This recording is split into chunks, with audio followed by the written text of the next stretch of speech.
Bonjour tout le monde, mon nom est Nicolas Gagnon, je suis directeur Québec pour la Fédération canadienne des contribuables. J'espère que vous allez bien, ou du moins que vous allez mieux que les finances publiques du Québec, parce qu'on a eu toute une nouvelle cette semaine, et oui, c'était le dépôt du fameux budget 2025-2026 du gouvernement de la Coalition Venir Québec. C'était déposé le 25 mars, donc il s'était rendu public dès 16 heures suite à l'ouverture du huis clos budgétaire qui nous a permis aux journalistes, analystes, groupes socio-économiques et moi-même de pouvoir l'analyser de manière là, assez privilégiée, quoique j'avouerais que c'était pas tout à fait un privilège à découvrir les multiples mauvaises nouvelles qui y étaient. La première mauvaise nouvelle à retenir, et je pense que vous en avez déjà entendu parler pas mal, c'est le fameux déficit de 13,6 milliards de dollars. C'est énorme, c'est le déficit le plus important de l'histoire du Québec. C'est un doublé essentiellement pour le gouvernement de François Legault, puisqu'on se rappelle que l'année dernière, il nous avait déjà servi ce qui était à l'époque le plus important déficit en dollars absolus de l'histoire du Québec. Et finalement, on a réussi à battre ce record pour une seconde année d'affilée. Et on espère que c'était la dernière fois, mais il y a tout augure pour que cette tradition puisse peut-être même continuer l'année prochaine, surtout quand on regarde le cadre financier et surtout le plan pour le retour à l'équilibre budgétaire qui a été proposé par Éric Girard, le ministre des Finances. Donc, la première des choses à retenir, effectivement, c'est que le gouvernement du Québec va continuer à s'endetter drastiquement et ce jusqu'à la fin de la décennie.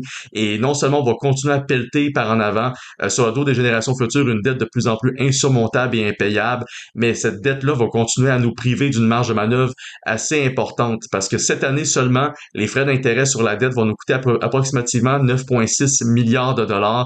Donc, c'est à peu près là, 1100 dollars par Québécois qui est payé non pas pour des meilleurs services en santé ou en éducation, mais pour couvrir les frais d'intérêt sur une dette qui va continuer à augmenter. Et au courant des prochaines années, qu'on regarde ce qui nous sépare de la fameuse date du retour à l'équilibre budgétaire, donc 2029-2030, on va avoir payé d'ici ce temps-là environ 55,7 milliards de dollars en frais d'intérêt sur la dette au courant des 5 prochaines années, sans pour autant être tiré d'affaire et avoir vu un retour à une meilleure gestion des finances publiques au Québec. Donc c'est effectivement une marge de manœuvre dont on va priver en fait les générations futures et les générations actuelles, et c'est une très mauvaise nouvelle dans l'ensemble. Les autres mauvaises nouvelles, malheureusement, ça c'est un peu plus passé sous le tapis, c'est le fait qu'il y avait absolument aucun allègement fiscal digne de ce nom dans le budget. Dans les autres juridictions, que ce soit en Ontario ou en Alberta ou au Manitoba, on a maintenu entre autres les baisses de taxes sur l'essence, ou on a aussi baissé d'impôts sur le revenu en Alberta. Oui, il y a des déficits dans ces juridictions-là, mais on arrive quand même à livrer un résultat un peu plus intéressant que ce que le Québec obtient présentement, surtout quand on considère qu'on n'a aucun allègement fiscal supplémentaire pour les contribuables.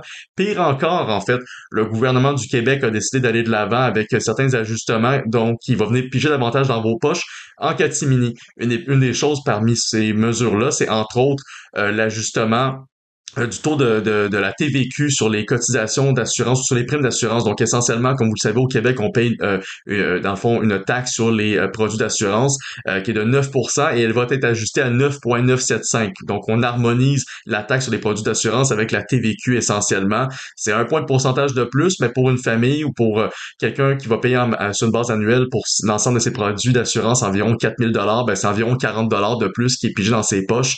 Il y a aussi le fait que les voitures électriques à partir de 2027 vont être pénalisés. Si présentement on les subventionne à l'achat, à partir de 2027, le programme Rouler vert va officiellement complètement disparaître et va laisser place à un paiement d'un permis de 125 dollars par année pour les voitures électriques et de 62,50 pour les voitures hybrides. Donc qui va être essentiellement pigé dans les poches de ces contribuables-là.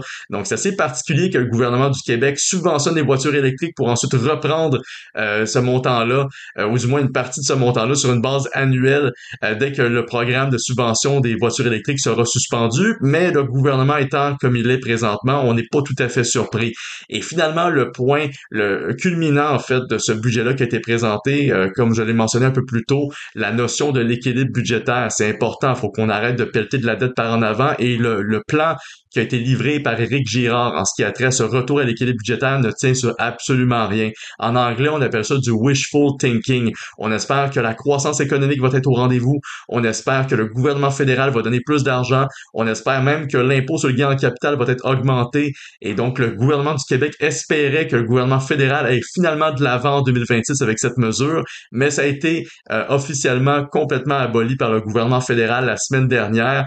Donc, on peut comprendre à ce niveau-là que peu importe les plans qu'a Éric Girard en ce qui a trait aux revenus, ils ont déjà été sabordés avant même que le budget ait été voté. Donc, c'est assez particulier et ça nous démontre que le plan qu'on attendait depuis 1 an de la part d'Éric Girard pour mettre de l'ordre dans les finances publiques n'a jamais été livré. Et le pire là-dedans, c'est non seulement qu'on est dans une situation désastreuse au niveau des finances publiques, mais on peut pas vraiment s'attendre à une amélioration.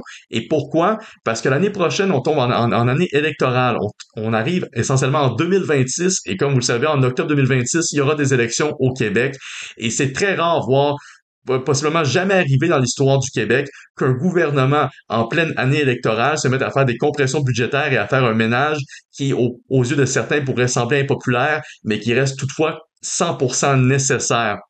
Donc, je tiens à rappeler que malheureusement, la situation des finances publiques actuellement au Québec est appelée à se perpétuer et ça, c'est inacceptable. Donc, je vous invite à partager cette vidéo pour informer les gens par rapport aux dernières nouvelles qui concernent le budget et pour les informer, eux et leur entourage, par rapport à l'impact qu'aura cet endettement chronique du gouvernement québécois sur les finances publiques ainsi que sur leur portefeuille à court, moyen, long terme pour eux et pour les générations futures.